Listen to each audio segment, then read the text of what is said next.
Bismillahirrahmanirrahim. Assalamualaikum warahmatullahi wabarakatuh. Alhamdulillah, wassalatu wassalamu ala rasulillah.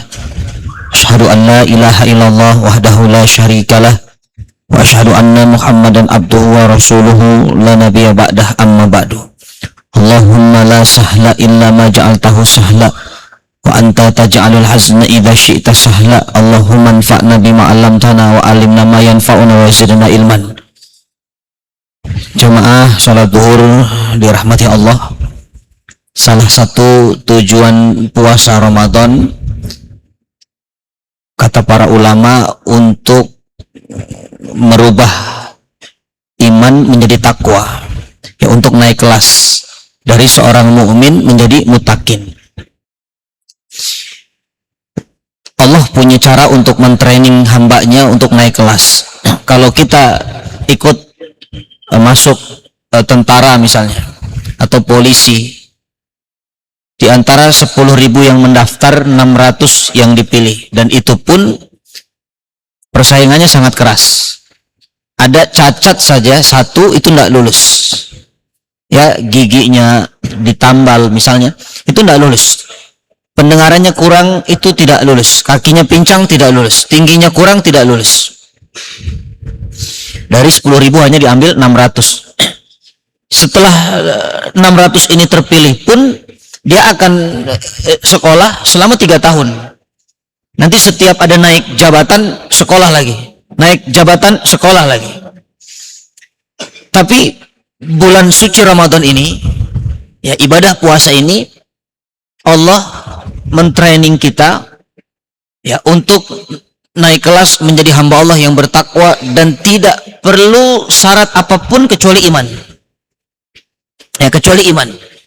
Dari 8,1 miliar penduduk bumi, ada hampir 2 miliar yang seorang muslim atau yang muslimun. Dan kita terpilih menjadi hamba Allah yang siap berkompetisi untuk naik kelas menjadi seorang yang mutakin. Tidak ada syaratnya kecuali iman. Maka siapapun kita iman, selama punya iman, kata Allah, kalau benar pasti mendapatkan ketakwaan. La'allakum tattaqun. Itu huruf harapan, tapi bukan harapan palsu. Kalau Allah memberikan harapan, selama kita benar sesuai tuntunannya, maka pasti akan mendapatkan hasilnya. Kalau manusia kadang-kadang memberi harapan PHP, itu, ya, harapan palsu. Allah tidak. Tapi pertanyaannya, bagaimana untuk meraih ketakwaan itu? Ya, setelah punya iman, lalu apa lagi langkahnya yang harus kita lakukan supaya puasa kita berbuah ketakwaan? Maka ada simbol di dalam kata Ramadan. Ya, kata Ramadan itu, Bapak dirahmati Allah, di dalamnya ada simbol-simbol yang kalau kita bisa ambil, maka tujuan ibadah puasa kita akan mencapai puncak ketakwaan. Apa simbol itu? Yang pertama, ada di huruf Ro, ya, ada nanti di huruf Mim, ada di huruf Dod, ada di huruf Alif, ada di huruf Nun. Maka kalau dirangkum menjadi satu kata Ramadan. Ya, Ramadan ada 5 huruf. Yang pertama huruf Ro. Kata ulama, Ro artinya riayatul qurbah ma'allah. Ya, riayatul qurbah ma'allah.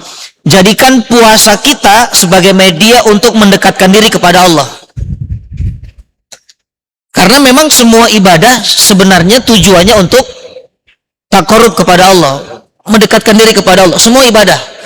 Ibadah sholat, saking dekatnya dengan Allah, kalimatnya iyyaka na'budu wa iyyaka nasta'in. Seperti kita dialog sama Allah itu, Pak, langsung. Domirnya kamu, tatap muka. Bahkan dalam gerakan sujud, Rasulullah SAW mengatakan, aqrabu ma yakunul abdu min rabbih wa huwa sajidun fa'akthir du'a. Yang paling dekat antara hamba dengan Tuhannya ketika sujud, maka perbanyaklah doa. Salat dekat kita dengan Allah. Duduk di majelis ilmu dekat dengan Allah.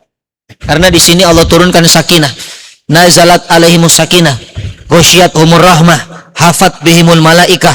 Ghasyiyatuhumur rahmah. Ya, kemudian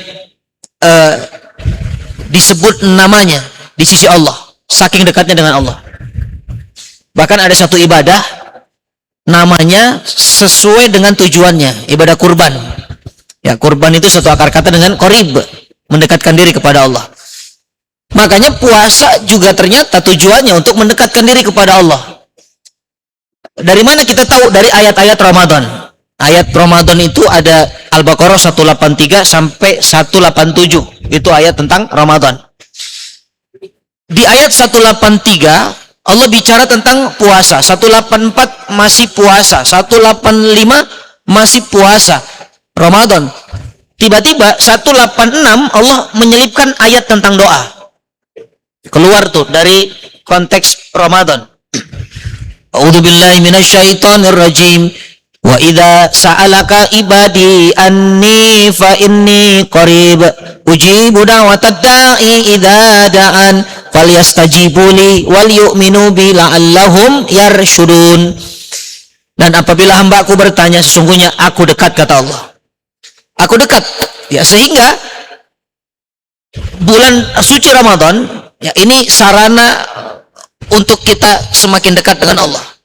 Jadi ukurannya, apakah puasa kita nanti berbuah ketakwaan? Maka lihat diri kita sekarang. Berapa hari ini puasa?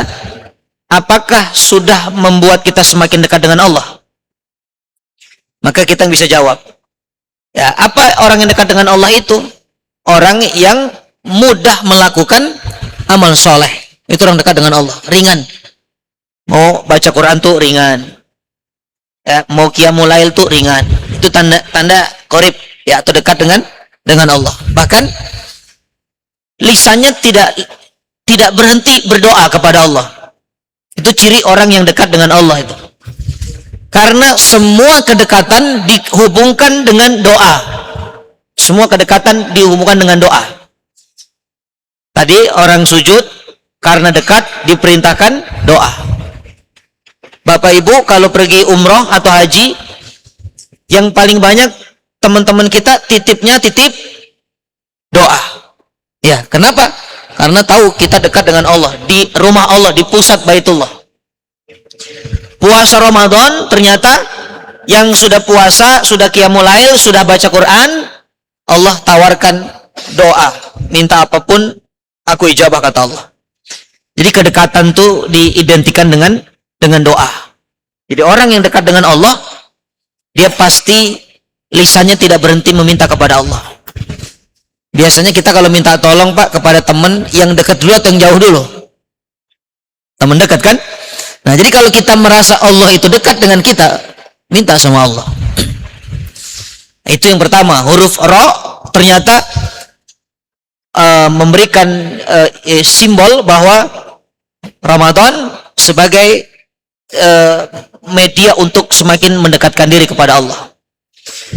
Pertanyaannya, kalau sulit untuk mendekat kepada Allah, apa masalahnya? Satu, kata ulama, pasti ada dosa yang belum ditobati. Nah, itu kata kuncinya. Jadi kalau sekarang berat untuk melakukan kebaikan, maka banyak-banyak istighfar, minta ampun kepada Allah. Oke, itu yang pertama. Yang kedua, huruf mim. Huruf mim artinya muamalatul jinan bimaidatir rahman.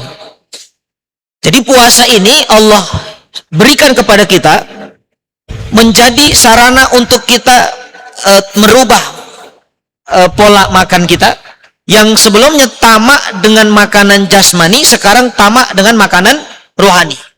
Maidatur rahman, hidangan dari yang maha rahman.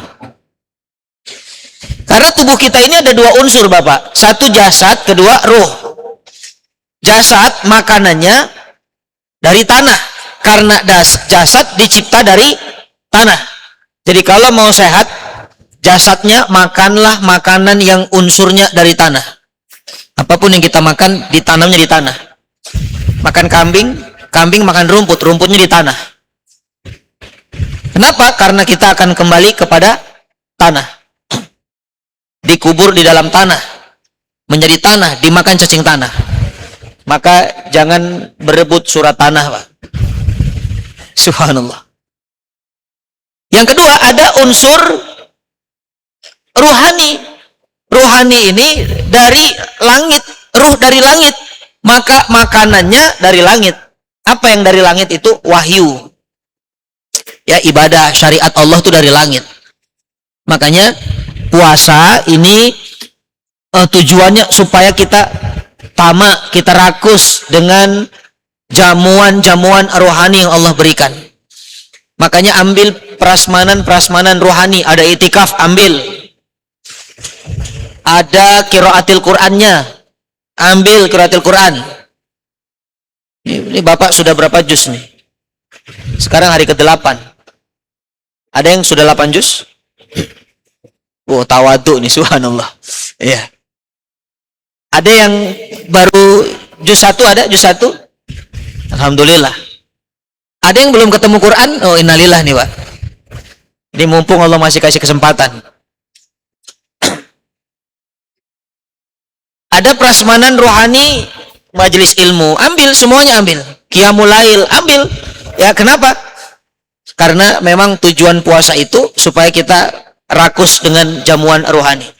Jadi kesimpulannya Allah itu ingin merubah dari kebiasaan kita junk food, seafood, go food menjadi spiritual food. Ya, supaya ruhnya itu terisi oleh ibadah kepada Allah. Itu huruf mim.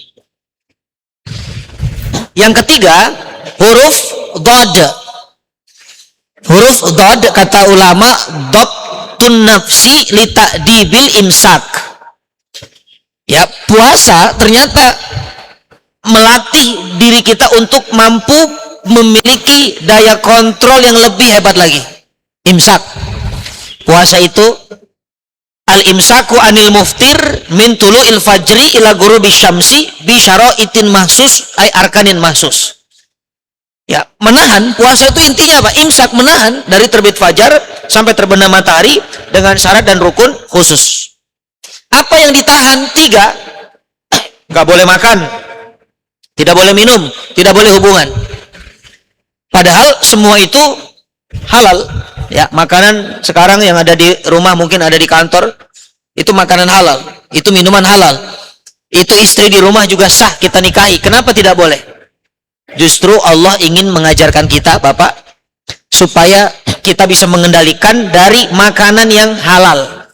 Kalau yang haram itu sudah hatam, nggak usah bulan Ramadan.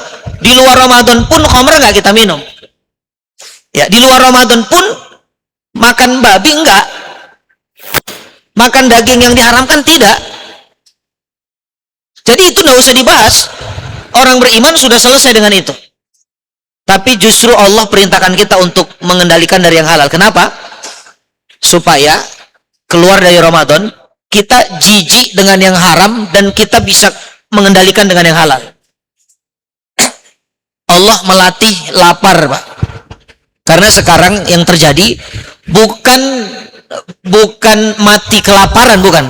Di akhir zaman ini bukan mati kelaparan, tapi mati kekenyangan. Ya, coba lihat konten-konten kreator yang mukbang tuh, makan-makan tuh. Ada yang mati tuh kan? Kenapa? Kekenyangan. Bahkan penyakit yang kumpul sekarang ini, apa penyebab? Faktor presentasi terbesarnya faktor apa? Kita akui makanan. Ya, ada kolesterolnya, ada hipertensinya, jantungnya, itu semua efek apa? Karena tidak punya daya kontrol dengan makanan. Ya, sekarang kan semuanya serba kulineran, weekend kulineran, nggak ada lagi tuh masak. Iya, makanya Allah sedang melatih, karena kalau kelaparan itu masalah sosial sebenarnya, urusan Pak Prabowo. Tapi kita bukan kelaparan, kita dilatih lapar, karena lapar itu pelajaran. Bapak jujur, makan lauk paling enak itu apa, Pak? Lauk paling enak apa? Hah? Apa aja enak kalau lapar. Berarti lauk paling enak apa? Lapar. Iya, lauk paling enak lapar. Kalau lapar itu cuman tempe sama sambal, ya Allah. Itu serasa tempe banget tuh. Emang tempe, subhanallah. Tapi kalau sudah kenyang, makan senikmat apapun, biasa aja, bahkan nolak kita. Jadi Allah ingin ngasih pelajaran, yang mengenyangkan itu bukan makanan. Yang mengenyangkan itu adalah Allah. Alladzi at'amahum min ju'. Allah yang memberikan rasa kenyang. Makanya metodenya imsak, menahan semua apapun. Kalau tidak ada imsaknya, Bapak celaka. Itu mobil kalau nggak pakai imsak, Pak, apa aja ditabrak tuh. Apa imsaknya mobil tuh? Rem. Tuh dikasih rem. Kalau tidak pakai rem, itu kebut-kebutan. Lampu merah, tabrak aja. Lubang, hajar aja. Jurang, masuk aja. Jadi orang yang hidup nggak pakai rem, itu nggak peduli haram, syubhat, tabrak aja udah. Karena nggak ada imsak dia.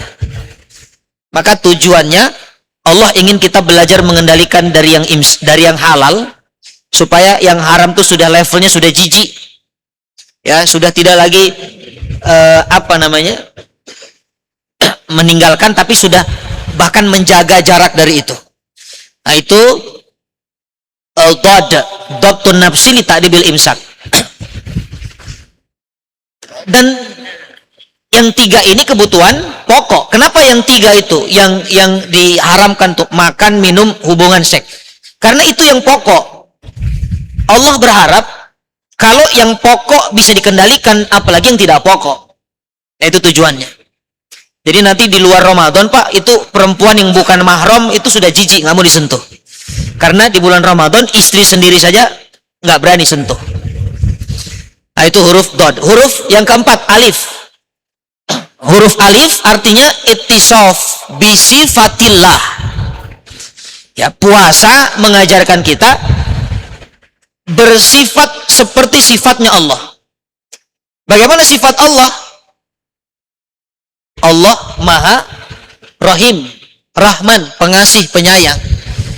Makanya Ramadan tiba-tiba ada orang yang dermawan. Tuh, ada orang yang hobinya ngasih iftar, ngasih sedekah, ngasih ini. Ya, itu sifat Allah diberikan kepada hambanya yang berpuasa karena Allah. Bahkan sebelum Ramadan tuh minta maaf dia, maaf-maafan. Maafin ya, aku maafin juga kesalahan antum. Saya maafin juga kesalahan antum. Siapa yang maha pemaaf? Allah. Bahkan ada orang yang tidurnya itu sedikit, jarang tidur. Malam bahkan mungkin nggak tidur malam. Atau tidurnya sebentar lah. Karena sibuk dengan qiyamul lail, baca Quran, zikir, sholawat. Siapa yang tidak tidur? Allah tidak tidur. La sinatu wala naum. Jadi tanpa sadar puasa itu membentuk kita punya sifat, mensifati sifat Allah Subhanahu wa taala. Ya Allah tanamkan dalam diri kita. Tujuannya supaya kita berakhlak, punya akhlak yang bagus. Apa itu akhlak? Akhlak itu sesuatu yang sudah melekat dalam diri seseorang dan tidak bisa dibuat-buat. Itu namanya akhlak. Baik akhlak terpuji atau tercela, itu nggak bisa dibuat-buat, Pak. Jadi kalau ada orang dia buat-buat, saya mau senyum-senyum saja hari ini, itu nggak akan lama, besoknya tidak bisa lagi senyum. Saya mau infak, rajin infak hari ini saja, besok sudah pelit ya. Makanya akhlak itu memang sudah melekat, dan ini diajarkan dalam puasa 1 bulan lamanya, di training oleh Allah. Dulu ada ahlu tasonnu di zaman Rasul Shallallahu Alaihi Wasallam, ada manusia namanya ahlu tasonnu, tukang buat-buat. Bahasa sekarang gimmick. Mohon maaf, Bapak nanti kalau lihat calon-calon dewan kita yang mencalonkan diri itu musim pemilu, itu semua fotonya semuanya senyum, betul nggak? Fotonya bagus tuh, pakai kopiah hitam, jas hitam, senyum, semuanya enak dilihat. Terpampang di mana-mana tuh foto calon ini dari ini. Tapi setelah terpilih masih senyum nggak, Pak? Hilang senyumnya ya. Ada yang senyum, yang tidak terpilih bahkan tersenyum dia, tapi senyum terus, stres. Subhanallah. Nah itu kalau gimmick, maka Allah tidak mau kita akhlak itu dibuat-buat. Ya, ittisof bisifatillah. Yang kelima, yang terakhir, huruf nun. Huruf nun kata ulama nailut taqwa. Maka berhak mendapatkan ketakwaan. Apa itu takwa? Takwa itu begini. Lurus ibadahnya sama Allah, baik akhlaknya sama manusia. Itu takwa, Pak. Sama Allahnya lurus, ibadahnya tidak ada mendatangkan tandingan bagi Allah, tidak syirik. Ya, tidak percaya dukun, tidak percaya sial, tidak percaya tatoyur, itu namanya lurus ibadahnya, takwa. Ya, tidak percaya tanggal-tanggal baik, hari-hari baik, nggak ada. Dalam Islam itu semuanya baik. Sayyidul Ayam, hari Jumat, itu benar. Tapi semuanya itu baik. Yang kedua, takwa itu sama orang, itu juga bagus akhlaknya. Jadi tidak nyakitin orang, tidak zalim. Jadi kalau ada orang baik sama Allah, tapi sama orangnya tidak, itu belum takwa. Atau sebaliknya, kalau di tongkrongan, oh dia paling royal sama teman-temannya, Pak. Tuh kalau urusan nyeduh kopi, dia yang nyeduh. Urusan nyuci gelas, dia yang cuci. Urusan rokok, dia yang beli. Tapi dipanggil sholat tuh nggak mau. Diajak ngaji tuh nggak mau. Jadi ini bukan takwa namanya. Takwa itu kepada Allah baik hubungannya dengan ibadah, tanpa mendatangkan tandingan, tanpa melakukan kesyirikan. Kepada manusia juga baik akhlaknya. Ya, maka dengan simbol-simbol ini, mudah-mudahan Allah meningkatkan kualitas puasa kita tahun ini. Tidak hanya puasa sekedar menahan haus dan lapar, tapi puasa yang betul-betul menjadikan kita dari seorang mukmin merubah atau berubah menjadi seorang muttaqin. Itu harapan kita. Ya, bagaimana caranya tadi? Ya, jadikan puasa sebagai media mendekatkan diri kepada Allah. Terus dekatkan diri kepada Allah. Yang kedua, punya jiwa imsak. Ya, punya jiwa kendalikan diri yang bagus. Yang ketiga, rakus dengan prasmanan rohani. Semua ibadah ambil, Pak. Apalagi nanti akhir Ramadan, 10 akhir Ramadan, ya, fokus ibadahnya lebih di-upgrade lagi kualitasnya. Kemudian bersifat seperti sifat Allah, maka mudah-mudahan mendapatkan ketakwaan yang diharapkan. Amin ya rabbal alamin. Saya kira ini karena waktu, mudah-mudahan menambah hasanah, menambah kebaikan. Kita sempurnakan dengan kafaratul majlis. Subhanakallahumma wa bihamdika nashhadu an la ilaha illa anta nastaghfiruka wa natubu ilaik. Jazaakumullah khair ala husni istimaikum. Lakuminul buat doa. Assalamualaikum warahmatullahi wabarakatuh.